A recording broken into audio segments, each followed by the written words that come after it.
हरे कृष्णा सभी को। आपका स्वागत है हमारे चैनल पर। आज हम करवा चौथ के व्रत की विधि और करवा चौथ की कहानी सुनेंगे। तो चलिए शुरू करते हैं।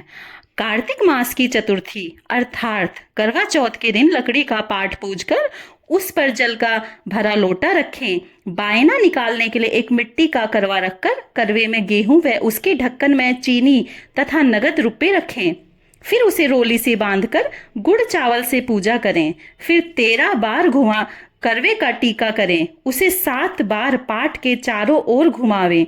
तब श्री गणेश जी की मूर्ति या पिंडोल रखकर उसे रोली गुड़ व चावल चढ़ाएं और हाथ में 13 दाने गेहूं के लेकर कहानी सुने। कहानी सुनने के बाद करवे पर हाथ फेरकर सासू जी के पांव छुएं।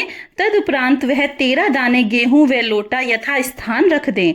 रात होने पर चांद देखकर चंद्रमा को अर्घ दें। इस प्रकार करके प्रसाद खाकर व्रत करने वाली स्त्री व्रत खोलें। करवा चौथ का व्रत करने वाली को चाहिए कि बहन और बेटी को भी व्रत की सामग्री भेजें।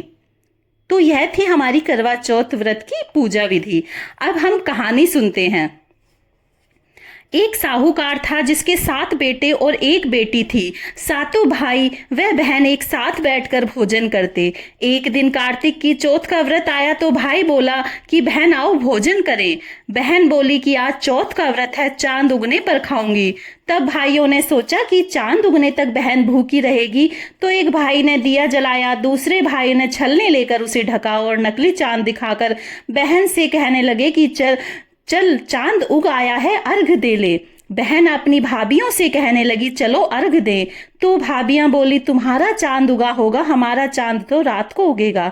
बहन ने जब अकेले ही अर्घ दे दिया और खाने लगी तो पहले ही ग्रास में बाल आ गया, दूसरे ग्रास में कंकर आया और अब तीसरा ग्रास मुंह की ओर किया तो उसकी ससुराल से संदेशा आ गया कि उसका पति बीमार है, जल्दी भेजो। माँ ने जब लड़की को विदा किया तो कहा कि रास्ते में जो भी मिले उसके पांव लगना और जो सुहागन का आशीर्वाद दे तो उससे पल्ले में गांठ लगाकर कुछ रुपए दे देना।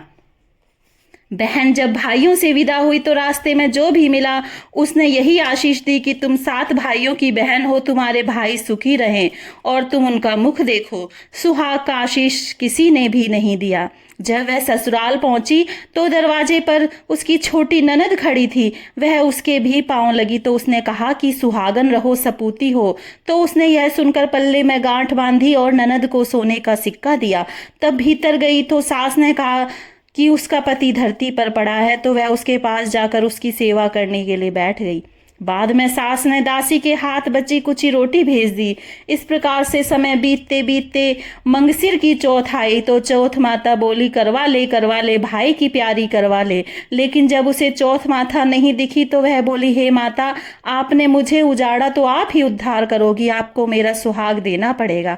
तब उस चौथ माता ने बताया कि पौष की चौथ आएगी, वह मेरे से बड़ी है, उसी से सब कहना, वही तुम्हारा सुहाग देगी। माघ की चौथ आकर चली गई और फागुन की चौथ भी आकर चली गई।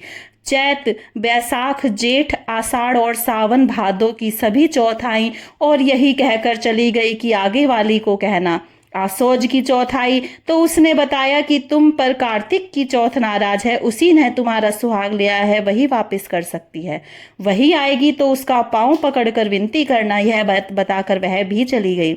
जब कार्तिक की चौथ आई तो वह गुस्से में बोली भाइयों की प्यारी करवा ले, दिन में चांद उगानी करवा ले, व्रत खंडन करने वाली करवा ले, भूखी करवा ले। तो यह सुनकर वह चौथ माता को देखकर उसका पांव पकड़कर गिड़गिड़ाने लगी, हे चौथ माता, मेरा सुहाग तुम्हारे हाथ में है, आप ही मुझे सुहागिन करें। तो माता बोली पापिनी हत्यारनी, मेरा पांव पकड़कर क्यों बैठ गई। तब बहन बोली कि जो मुझसे भूल हुई है उसे क्षमा कर दो, अब भूल नहीं करूंगी। तो चौथ माता ने प्रसन्न होकर आंख पे काजल, नाखूनों में से मेहंदी और टीके में से रोली लेकर छोटी उंगली से उसके आदमी पर छींटा दिया तो वह उठकर बैठ गया और बोला कि आज मैं बहुत सोया। वह बोला क्या सोया, मुझे तो 12 महीने हो गए, जब अब जाकर चौथ माता ने सुहाग लौटाया। तब उसने कहा कि जल्दी से माता का उज्जमन करो। जब चौथ की कहानी सुनी, करवा पूजन किया तो प्रसाद खाकर दोनों पति पत्नी चौपड़ पास से खेलने बैठ गए। नीचे से दासी आई, उसने सासू जी को जाकर बताया। तब से सारे गांव में यही प्रसिद्धि होती गई कि सब स्त्रियां चौथ का व्रत करें तो सुहाग अटल रहेगा। जिस तरह से साहूकार की बेटी को सुहाग दिया, उसी तरह से चौथ माता सबको सुहागन रखें। यही करवा चौथ के व्रत की पुरातन